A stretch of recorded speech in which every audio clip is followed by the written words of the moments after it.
Test, 1, 2, 1, 2. It's been a minute since I've been on here. I say about a whole year. I'm just coming up here to cook. So whoever get this, if I catch this on a playback, that's all good. Just got finished watching in the Riyadh season card tonight. Some exciting fights that took place. And it didn't disappoint. But the main reason why I decided to do this live tonight, because there were certain individuals that was talking so much greasy stuff about Devin Haney, saying the dude is trash. They gave him all types of nicknames. I played it right along with it. I call him pillow hands. But the one thing I did say Devin Haney was going to win. I said Devin Haney was going to beat that boy. And then I even went further to say Devin Haney was going to win by knockout. Now, the funny thing about it is that Devin Haney damn near stopped the man in the second round. He had B. Norman on wobbly legs. And it's funny because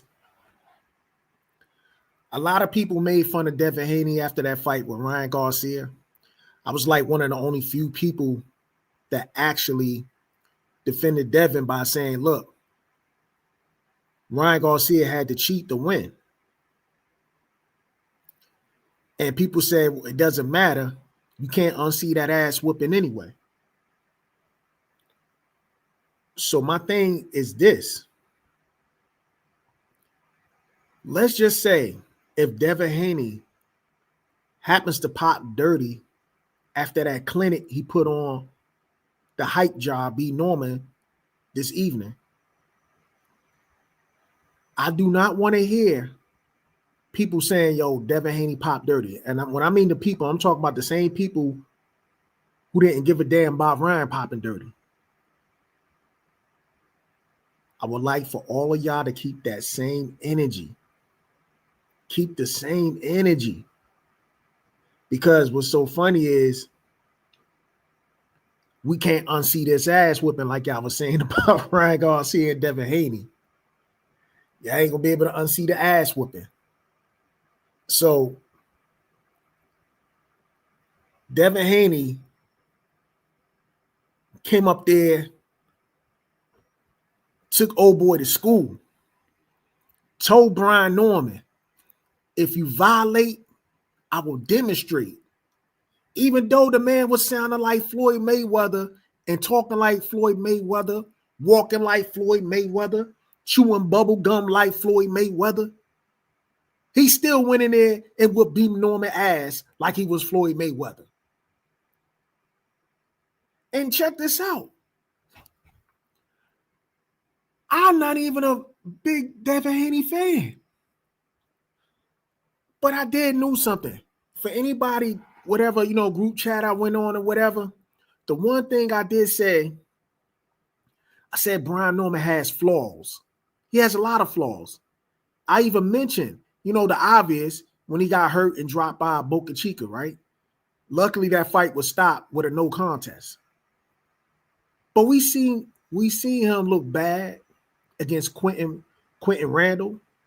We seen him look bad and, look suspect in a few fights. But people want to hype him up because what he did to Jen Sasaki. I told everybody, even before the fight happened, I said, Jen Sasaki is a bum. I said, the man is, I'm like, yo, like Jen Sasaki just throw hooks. He get hit too much. I'm like, he's tailor-made for somebody like Brian Norman. You want to also know what I said? I specifically said on certain panels that I believe if the fight was to come to fruition, if B. Norman was to take on somebody like Boots, who I'm not really a big fan of at this point, I said Boots would have beat him. Also said Devin Haney would have beat him. I also said Teofimo Lopez would beat him. And I even said Ryan Garcia would beat him. Because I'm like, yo, at the end of the day, there are levels. There are levels. Now, sure, Brian Norman, he has the power. He has a promising future. It's not over for him. He's young. He has a promising future. But he hasn't fought on that level. I mean, he blasted through Santillon. That was actually a fight leading up to it. I thought he was going to lose, but he actually shut me the hell up in that fight. Blasted right through him. I said, okay, doing this thing. Then like I said, I saw that Boca Chica fight. I said, oh my God, bro. Like, come on. Like I seen, you know, I seen some fights, man. I'm just like, y'all hyping this man up a little bit too quick. Like I said, people were giving Devin Haney all types of nicknames, calling him Debo Dev, calling him Glass Jaw. I mean, they gave him all the names, and the shit was funny. I ain't even gonna lie, the shit was funny as hell. Shit was absolutely funny. But at the end of the day, man, Devin been in the ring. Remember, it was Brian Norman that said, yo, Devin Haney only beat on older fighters. And a lot of people was going with that. And here it is, he fought a younger fighter. I wonder what the excuse going to be now. Oh, Brian Norman was too young? Because when Devin Haney was beating these older fighters, y'all said they were too old. So I don't want to hear the excuse now. See, the thing is that people said Devin Haney beat on older fighters. They said he lost to Lomachenko. Now, I ain't going to lie. I thought he lost to Lomachenko too. But at the end of the day, I could see how people thought Devin Haney actually won that fight. Because the fight was close. The fight was close. But for all the people that said Devin Haney was so chinny that he was going to get knocked out by fucking Brian Norman, I told y'all guys, Brian Norman might be strong, might be powerful, but he does not have the explosiveness of what Ryan Garcia did with his left hook. Ryan Garcia left hook is deadly, man. He got to quit. Like, he's quick with it. Like Brian Norman, he just a little bit too slow, man. He got to clean that shit up. And he learned his lesson. This is a lesson learned for tonight. Lessons learned. I mean, at the end of the day, my man was biting Floyd's style. Devin, that is. He was biting Floyd's style. And styled on Brian Norman.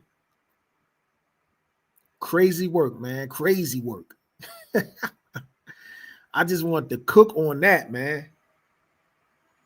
I want to cook on that tonight. I'm quite sure everybody doing their lives, they doing their feedbacks on the fight. And it's all good. I know the main talk is going to be about Devin Haney and what he did to him. Just like that, you know, that picture I got, that picture I got posted up.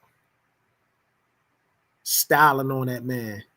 Got the man down. How you get dropped by a man with no power? How you get hurt by a man with no power? You know why? Because you walk right into the damn shot. Then you ain't moving your head. You all power.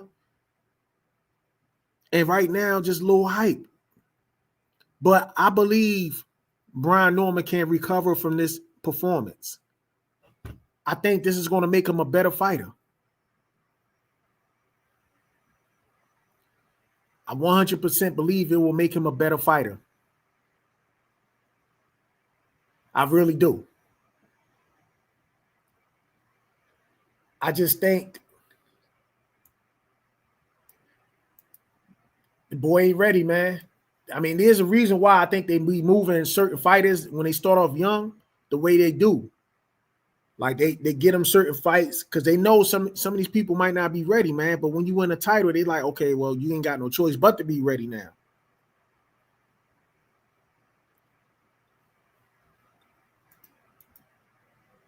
But Devin Haney, congrats. Let me shift gears for a little bit. I want to talk about that first fight between Abdullah Mason and Sam Noakes. I'm sorry. And that was an exciting fight, man. There's a little back and forth action going on. I didn't know anything about Sam Noakes, to be totally honest with you. I just didn't know anything about the guy. I just figured, like, somebody like Abdullah Mason, who has a promising future and is now a champion. He's a belt holder now. I figured he would style on him, but it was a little tough. He tried to out tough Sam Noakes, and Noakes is tough, man. Noakes is tough. Gave Abdullah Mason all he can handle. Shit with the distance. Abdullah Mason got the UD, and that's cool, man. You know what I'm saying? We'll see what his next fight will be. I mean, the boy got skill, man. Got a promising future, man. But at the end of the day, what he did to Sam Noakes, as far as try to walk him down and everything. Then he was out boxing. I thought Mason made the fight a little bit harder for himself when he tried to walk him down. And I get it, you want to put on performance, but I thought he made it easy when he was boxing him. Because there's going to be certain fighters he's going to have to learn he can't just walk down like that. Now, he's normally not a guy who walks people down. He's normally a guy who outbox you, and he's a boxer puncher. But when you keep moving up in levels, you're going to eventually run into somebody who's going to do their thing. But Abdullah Mason is young right now. Right now, I believe he's the youngest champion right now, and he's doing his thing. And congrats to him. Congrats to him. Absolutely. The Bam Rodriguez fight, I mean, he made it look simple, man. I mean, what do you expect? What do you expect in that fight? He made it look too easy. What I didn't like is when I'm hearing somebody like Sergio Moore talking about he doesn't want Bam to move up to fight somebody like Nayo or Inoue. To me, it sounds like he has no confidence in Bam Rodriguez. Look, Bam Rodriguez is nice, man. He got the foot movement. He got long arms for his height and his weight. And the dude was fluid with his movement, man. It's probably like the best fighter that's coming out of Robert Garcia camp that I've seen in a very long time. He's definitely the best fighter he got in on his stable right now. Bam Rodriguez, the man. To be totally honest with you, once Bam cleans out 115, I would like to see him fight Nayo Inoue or Junto Nakatani. Because to be totally honest with you, I think he has a shot at beating both of them. I mean, at least I will favor Bam Rodriguez. I'm definitely going to favor Bam Rodriguez in that fight. The man is skilled. I mean, it'll be a tough uphill battle, you know what I'm saying, with these guys, but, to continue with the legacy, because a lot of people saying the same thing about Bam. They're like, yo, he beat up the older fighters. He beat up the older fighters, right? Like, they criticize him for beating the older fighters, but then when somebody like Nayo or Inoue, who skipped the weight class because he didn't want to beat up on the older fighters, some of the same people were saying Nayo or Inoue was ducking these older fighters. Like, you can't make this up, man. You really can't make this up. But Bam did his thing. I mean, it seemed like the dude Puma, I think that's his nickname, his last name Martinez, whatever, just came in there for a participation award. He's sitting up there throwing hook after hook after hook after hook. Like, Bam see that joint a mile away, man. Bam saw that joint a mile away. End up catching Puma, I think, if I'm not mistaken. I don't know if it was in the 10th or the 11th round, but he stopped him. Puma ass looked like he was ready to go since the second round, to be totally honest with you. When Bam started styling on him, He started styling on him. He looked like he was getting ready to go even since the second round. But anyway, I'm going to say this. Bam is definitely a top 10 pound for pound fighter. I don't care what nobody say. Well, he was already in the top 10. Now, I know he's saying, like, after that performance, put him up there with, the likes of Crawford, Usyk, and Inoue as far as top 5. I mean, top 5, I think he's cracking the top 5, but I'm not putting him in the top 5. Well, actually, you know what? I can put him in the top 5, to be totally honest with you. Probably put him at number 5. I'll put him at number 5 for now, because I have right now. I have Dimitri Bivol at number 4, so I could put Bam at number 5. But Bam doing this thing. He's doing this thing for real. I know a lot of people, they don't like to show love to the smaller weight classes and whatnot, but this dude is the real deal. He's the real deal. That's all I'm gonna say. Let me talk about the main event.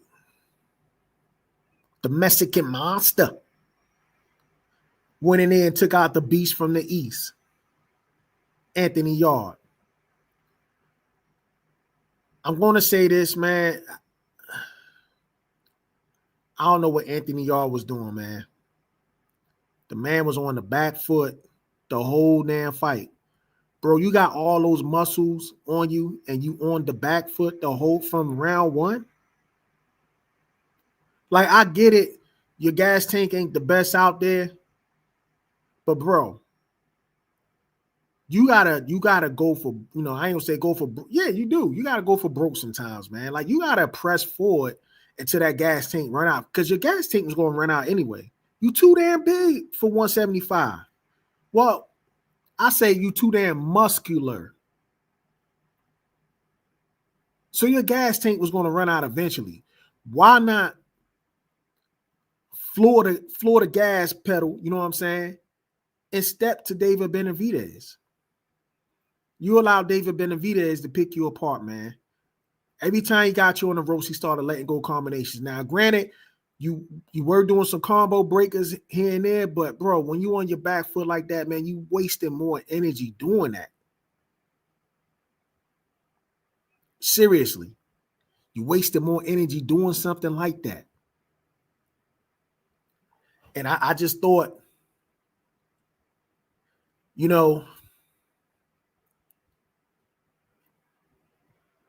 just went in there and you messed up, man. You messed up. You know you done fucked up, right? You know that, right? Now, that might be the last time somebody like Anthony Yarde, because he's already 34 years old, it might be the last time he might have a shot at the title. But I swear, man, I wish somebody like Anthony Yarde, because I actually like Anthony Yarde, but I wish somebody like him will stay out the weight room, bro. Yo, just do calisthenics or something, man. Like seriously, man. Like, you already big for that. Like, you too muscular for that weight, man. Just do nothing but calisthenics, so you can elongate your muscles or something. Get some oxygen up in you, man. Because when you too muscular like that, man, your body need oxygen. Now, David Benavidez ended up getting a knockdown, right? And then he also got 2 points deducted in the same round because he hit Anthony Yarde while he was down. Luckily, he didn't get, suspended, because we've seen that happen before. Well, when it came to Roy Jones, we saw that happen before. But yeah, man, I just wanted to talk my joint, man. I just want to talk my joint this evening.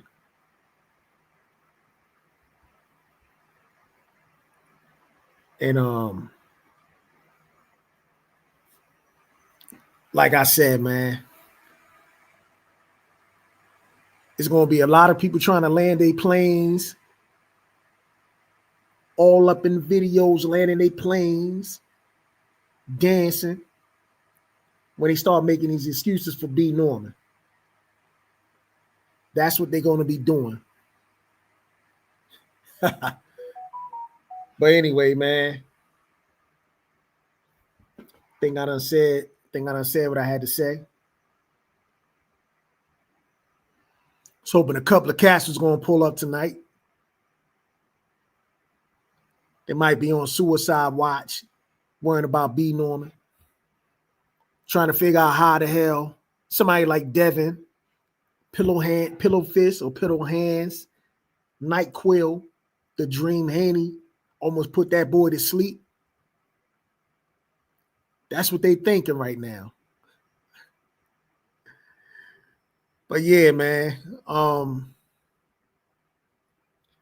That's all I got, man. That's all I got, man. Was like I said, I was hoping somebody was gonna be pulling up, but I guess we ain't got no people coming up this evening.